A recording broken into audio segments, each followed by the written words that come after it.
इस वीडियो में हम लोग देखेंगे बिहार डीएलएड प्रवेश परीक्षा में मैथ के कुछ ऐसे प्रश्न हैं जो बार बार रिपीट हो रहे हैं।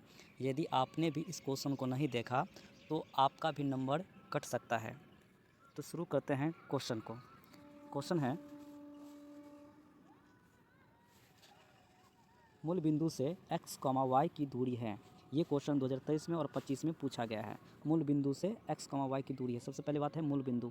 मूल बिंदु क्या होता है? 0, को मूल बिंदु कहा जाता है।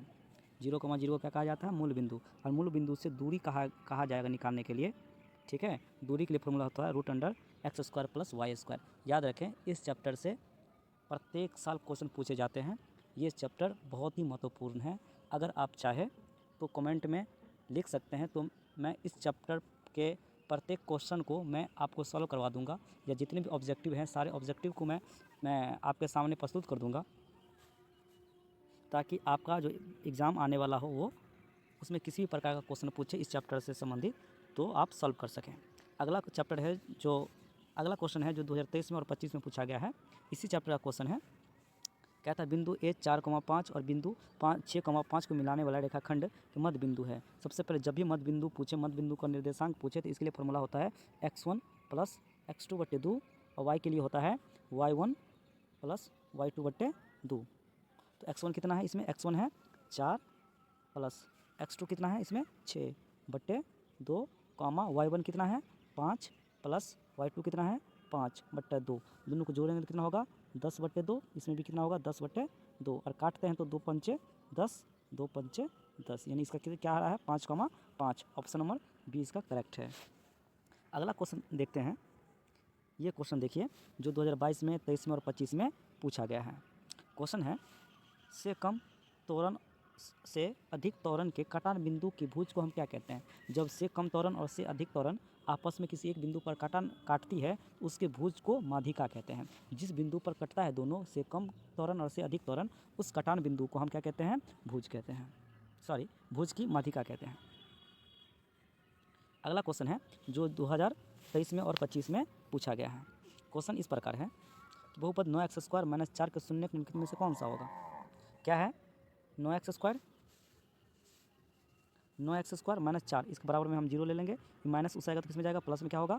9x² बराबर क्या हो जाएगा? 4 हो जाएगा। ये गुना में है, उससे जाएगा तो भाग में जाएगा। x² बराबर क्या होगा? 4/9 हो जाएगा। ये स्क्वायर उससे जाएगा तो किस में जाएगा? रूट में जाएगा। याद रखिएगा, जिस टाइम कोई भी संख्या रूट में जाती है तो वो प्लस माइनस दोनों में रहती है। तो क्या आ जाएगा? 4/9। क्या हो गया?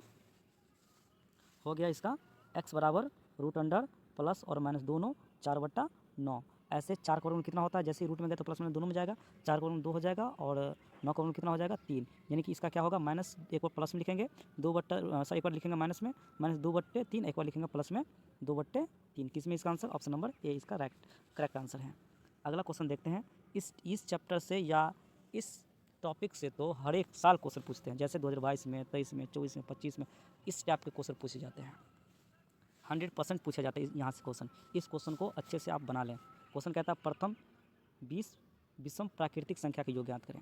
अगर क्वेश्चन में कभी भी विषम संख्याओं का योग पूछे तो कुछ नहीं करना है। जैसे 20 है, जितनी भी संख्या का है, आपको इस क्वेश्चन में 20 कह रहा है तो 20 का सीधा स्क्वायर कर देंगे।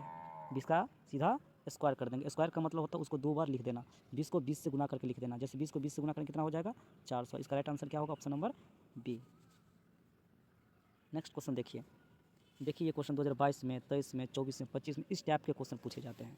यानी कि यह क्वेश्चन तो 100% आएगा ही आएगा। गुणनखंड से तो एक क्वेश्चन निश्चित रहता है, हर एक साल रहता है। या ये क्वेश्चन नहीं रहेगा, लेकिन इस टाइप का क्वेश्चन 100% रहेगा। इसलिए इस क्वेश्चन को आप बनाना देख लें। सबसे पहले क्वेश्चन है x² - 2x + 1। इसको कैसे बनाया जाता है? जैसे यहाँ पर प्लस का चिन्ह है, तो याद रखना है कि कौन ऐसी दो संख्या अपनी मर्जी से लेना है, चुनना है, जिसको जोड़ने पर 2 आ जाए और उसी संख्या गुना करने पर 1 आ जाए। जैसे कि 1 + 1, 1 को जोड़ने पर 2 हो जाता है, और 1 को गुना करते हैं तो 1 1 1 हो जाता है। इसका क्या होगा? इसका गुणनखंड क्या लेंगे? 1 x और x, यानी कि इसका गुणनखंड बनेगा x² - x + 1। इसमें क्या ले कॉमन? x कॉमन लेंगे तो x - 1 हो जाएगा। यहाँ पर क्या ले? -1, और यही वाला इसमें रिपीट होता है x - 1। क्या हो जाएगा इसका? एगो x - 1 होगा, और दूसरा में भी इस लेंगे, क्या होगा? x - 1 हो जाएगा। क्या आ गया? आगे आप x - 1 × x - 1 ऐसे लेंगे। ये माइनस है बराबर 0, ये माइनस उससे आएगा तो किस में जाएगा? प्लस में। ये भी माइनस उसका जाएगा किस में जाएगा, प्लस में, यानी कि इसका गुणनखंड क्या आ रहा है, 1 आ रहा है। याद रखिएगा जो द्विघाती समीकरण होते हैं, द्विघाती समीकरण में घात की संख्या भी 2 होती है और मूल की संख्या भी 2 होती है, इसलिए इसका आंसर क्या होगा, ऑप्शन नंबर ए। अगला क्वेश्चन देखिए, ये क्वेश्चन भी 2025 में हर एक बार पूछा जा रहा है। जैसे x/5, x/3, 3x/2 और x/4, 2x/5, 3x/5 की माध्यिका 4 है, तो x का मान निकालिए। सबसे पहली बात, जैसे ही माध्यिका निकालने के लिए कहे तो याद रखिएगा कि सबसे पहले इसको आरोही क्रम में लिखना होता है। आरोही क्रम में कैसे लिखेंगे, इसमें यह देखेंगे सबसे छोटी संख्या कौन है। जैसे सबसे छोटी संख्या क्या है, x/5, इससे थोड़ी सी बड़ी जो है वो क्या होगा, x/4, इससे बड़ी कौन होगी, x/3, इससे बड़ी क्या होगा, इससे बड़ी जो संख्या वो होगा 3x/5। अगला क्या होगा, सॉरी इससे अगला जो है, इससे अगला होगा,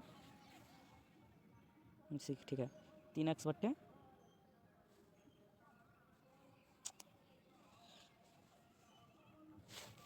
अगला होगा 2x/5 और इससे आगे होगा आपका 3x/5। उससे बड़ी संख्या होगी आपकी 2x/3 और सबसे बड़ी संख्या जो है वो है आपका x। याद रखिएगा कि जब भी माध्यिका पूछे तो इसमें जोड़ा देखिए क्या होगा, 1 2 3 4 5 6 7, 7 है यदि, तो इसको आप ऐसे बना सकते हैं, 7 है तो जोड़ा ले लीजिए, 3 इधर से ले लेंगे, 3 इधर से ले लेंगे, ऐसे जो बीच में बच जाता है वही माध्यिका होता है। लेकिन इसमें कितना दे रखा है, 2x/5 और माध्यिका दे रखा है कितना, 4।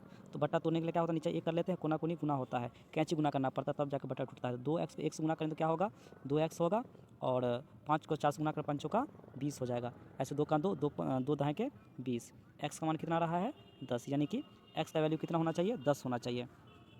ऑप्शन नंबर बी इसका करेक्ट है। अगला क्वेश्चन देखते हैं।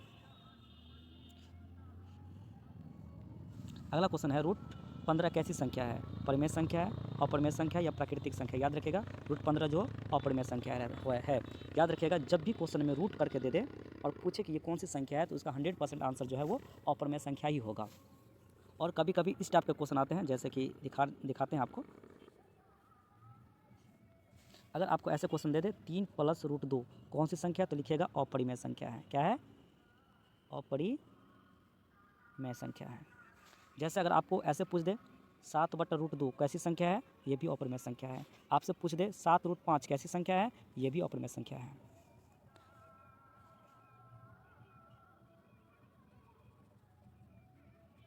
आगे देखते हैं, और भी परिमेय संख्या को देखते हैं। जैसे कि अगर आपसे क्वेश्चन ऐसे भी पूछ सकते हैं, पाई क्या है, पाई भी होता है अपरिमेय संख्या। क्या होता है, पाई अपरिमेय संख्या होता है, लेकिन पाई का मान होता है 22/7, जो 22/7 जो है वो परिमेय संख्या है। 22/7 क्या है, परिमेय संख्या है। ठीक है, और भी क्वेश्चन रहता है, जैसे कि एग्जांपल देते हैं 1.01101110111011, यानी कि यहाँ पर क्या दिख रहा है, यहाँ पर 1 था, यहाँ फिर 2 रिपीट हुआ, फिर 3 आया, फिर 4, इसी तरह से आगे बढ़ते जा रहा है। और इस टाइप से भी जो भी आएगा आपको ये भी समझिए अपरिमेय संख्या ही होता है। अगर आपको इसी प्रकार के रिपीटेड क्वेश्चन और देखना है तो चैनल को लाइक शेयर सब्सक्राइब करें और कमेंट में यस लिखें। धन्यवाद।